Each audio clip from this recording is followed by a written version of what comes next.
strike or describe it as a mistake or urge people to cross picket lines. Let me just say this. I'm proud to be here. This is one of the proudest moments of my life. I'm proud of every one of you and every one of our members on every picket line, on every demonstration who came out today. Absolutely proud of them. Can I also say I'm also proud that Tony Benn has joined us today.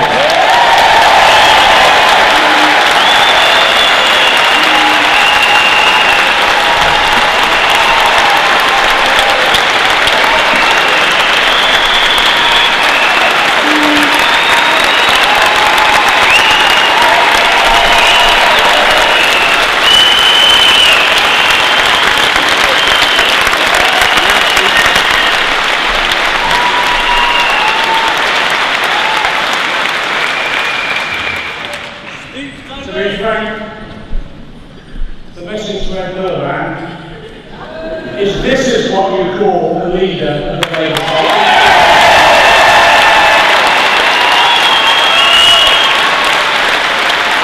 That's interesting. It's interesting, isn't it? All the MPs, all the ministers, all the CBI directors, all the commentators that have condemned this strike. What have they got in common? They all have not gold-plated, but platinum-plated pensions. All of them.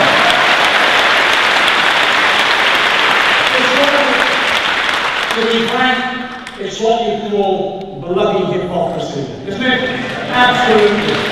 But you know, we're all in this together, and Francis Ward is in with us as well. He's smacking his belt. And rumour has it that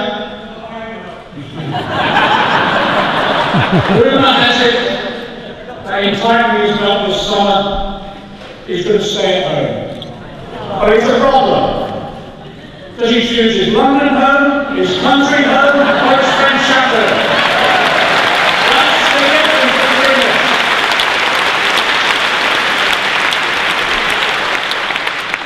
I'm sure it's true. Christine and Mary raised it before. The media have done the usual thing, divide and rule. They've had the media attacking every one of the General Secretaries that have led this strike. And can I just say, I'm absolutely proud of their performance. Absolutely proud. But what they always do, never said it, they always try and demonstrate, they try and categorise the leaders of any strike in this country, the leaders in particular, as martyrs, revolutionaries, trying to bring down the civilization as we know it. Well, with the greatest respect, look, this does not look like the Petrograd Soviet. I'm really sorry. Although I saw Mary Ratcliffe on Newsnight the other night taking on a couple of reactionaries, and I have to say there was a whiff of Che Guevara about it. But the other thing as well is the divide and rule. And it is exactly as Dot said, this divide and rule between public and private sector. The reason we're on strike is because we watched what happened in the private sector in the 80s and 90s. We saw the employers take over their pension schemes, saw a way of profiteering, taking pension holidays and destroying pensions of many workers. And the strike today is to say to the government, you're not doing that to us. But it's also saying to private sector workers, if you want a pension, if you want to protect yourselves, the message is simple. Join a union. Join a union.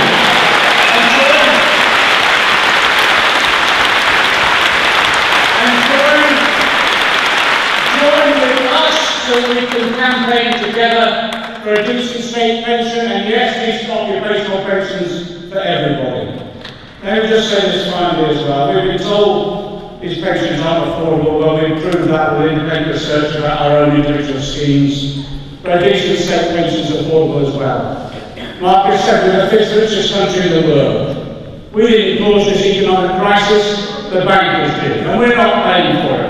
But if they think they're short of money, we'll help them find it. 1.5 miles down from here to the City of London. We'll help them go down there and find the money for it. That can pay for the public service.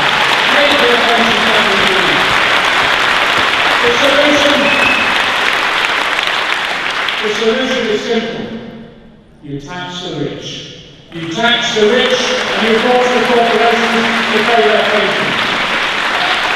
Jeremy Corbyn is here somewhere, he was said to me, it's a bit of a bitter irony. Yesterday in Parliament, there was a message came, it was an official message, and kept them in a stitch, a bizarre place. And it was from the Queen, that they've run out of money, so Parliament today in Parliament, they're voting additional funds above the 30 million convention so that we bail the Queen out.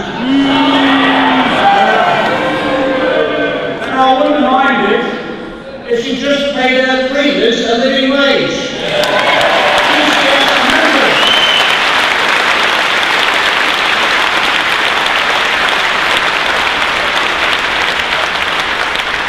Let me say this finally as well. The government has threatened anti-trade union laws because they're frightened that we're now mobilising and that we're on the march. They're trying to introduce ballots of 50%, as others have said. If that applied to Parliament, there would only be 38 MPs elected. And I've been one of them, that's what terrifies me.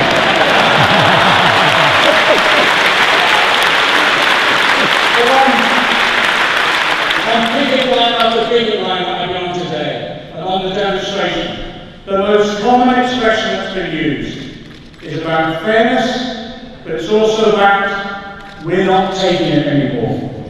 And that's what we're going to say today, at the end of this rally. The message that goes out is this: we're not taking this anymore.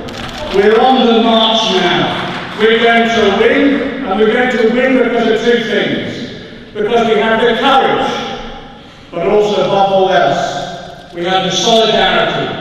And I just give you this commitment, a personal commitment. Whether it's in Parliament or on the picket line, I'll be with you. We're going to win. Solidarity.